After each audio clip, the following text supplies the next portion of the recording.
Chief justice Asif Saeed Khosa ने लाहौर में तीसरी विमेन जजेस कॉन्फ्रेंस से खिताब किया। चीफ जस्टिस ने दोहराया कि अक़लियतों समेत हर शहरी को मसावी हुकूक हासिल हैं। 50 साल से खवातीन के हुकूक के तहफ़्फ़ुज़ के लिए काम किया जा रहा है। चीफ जस्टिस आसिफ सईद खोसा ने सुप्रीम कोर्ट में जल्द ही खवातीन जजेस की तैनाती की नवीज़ सुना दी।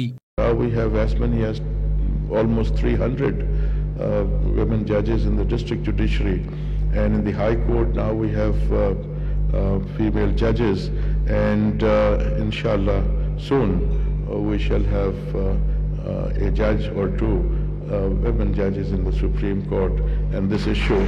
चीफ जस्टिस ने आज़म जाहिर किया कि खवातीन और मर्द जजेस में फर्क खत्म करना होगा। कमरा अदालत में खवातीन जजेस का रवैया भी मर्द जज की तरह हो जाता है। She does not even smile in the courtroom lest anybody else may get some impressions. Male judges don't have that problem. They would cut jokes with the lawyers, they would relax the atmosphere, and they'll be comfortable with everybody else appearing in the court. But a female judge, somehow she has to change her personality. She has to become an iron lady.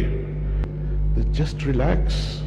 Chief justice Asif Saeed Khosa ने कामयाब conference के इनेकाद पर justice Ayesha Malik और team को मुबारकबाद भी पेश की।